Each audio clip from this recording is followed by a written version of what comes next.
Good day sa ating lahat mga kaibigan. Andito na naman tayo sa ating libangan po, itong usapang magmamanok mga kaibigan.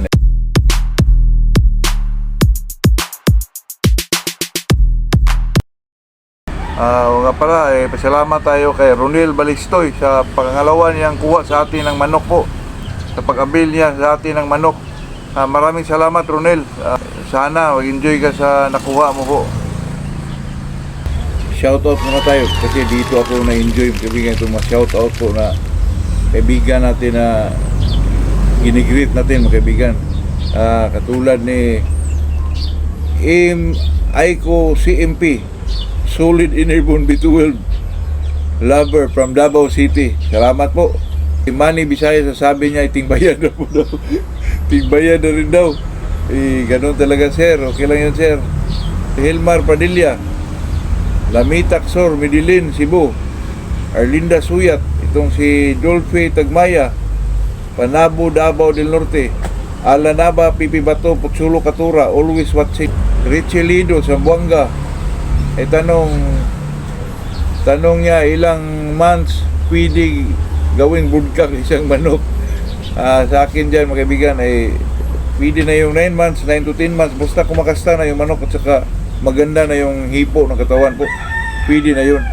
Si Volter Aninyon, sabi niya sa akin, gusto daw niya pumunta rito nung pista ng Baclayon, mga kaibigan. Timing din na pumunta ako ng Tagbilaran, bumili ako ng bakuna po.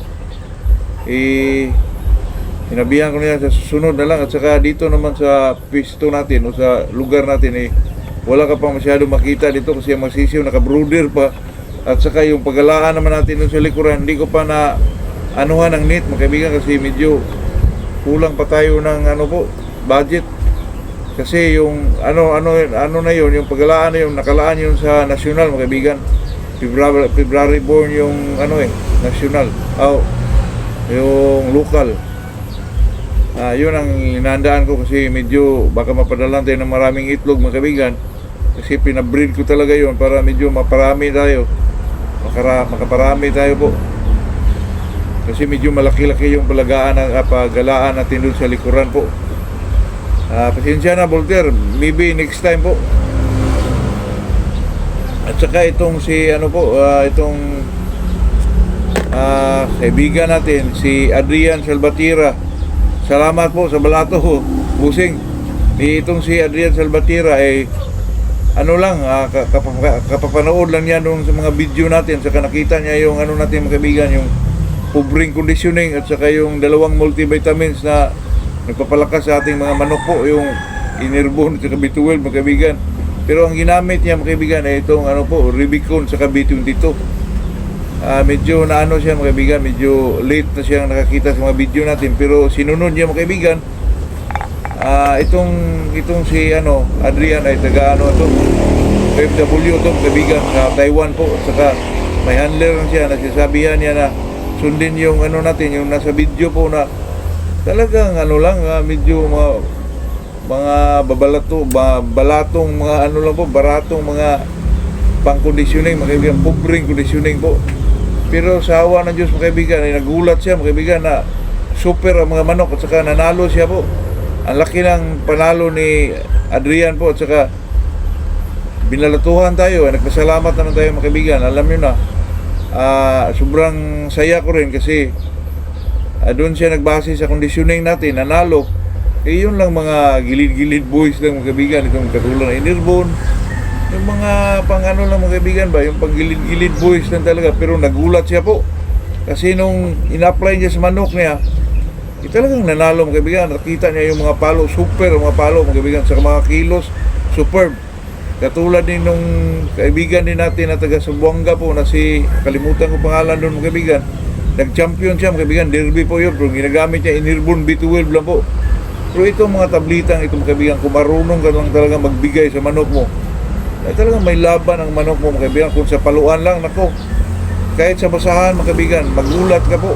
Kasi basta marunong ka lang magbigay, sundin mo lang yung sinasabi ko doon sa ubring conditioning ko, nako, magulat ka mga kaibigan. Pati Chinese chicken sabi ni Ronald, yung kaibigan din natin pati Chinese chicken mga kaibigan, May mga palo kasi pinainom niya ng Rubicon B22 din, mga kaibigan, totoo yan. Ay mga klaseng ganyan po na estilo ng conditioning. Basta may isaayos mo lang yung pagbigay sa mga bitaminang yan, ay talagang hindi ka bibiguin po. Talagang may mga palo yung manok mo po. Totoo yan.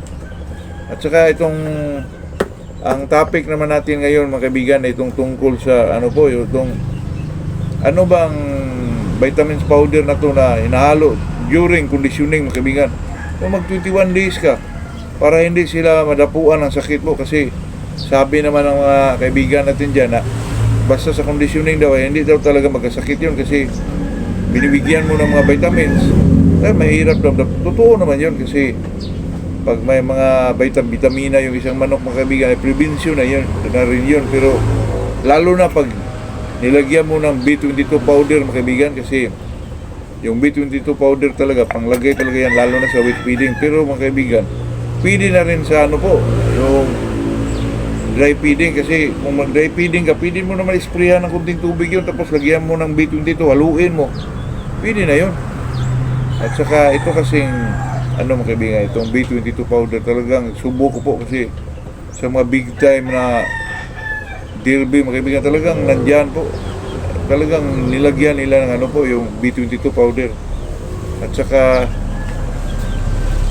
sa lahat naman ng bagay, mga kaibigan, lalo na pag 21 days conditioning, yan po ay gamitan mo ng yung obserbasyon at saka common sense, mga kaibigan. Yung yung obserbasyon mo sa isang manok, yun ang talagang tuunan mo ng pansin po. At saka pagbigay mo sa mga vitamina, sa eksaktong pagbigay, talagang hindi ka bibiguin sa manok mo, mga kaibigan. Talagang makitaan mo ng mga magagandang kilos at saka palo.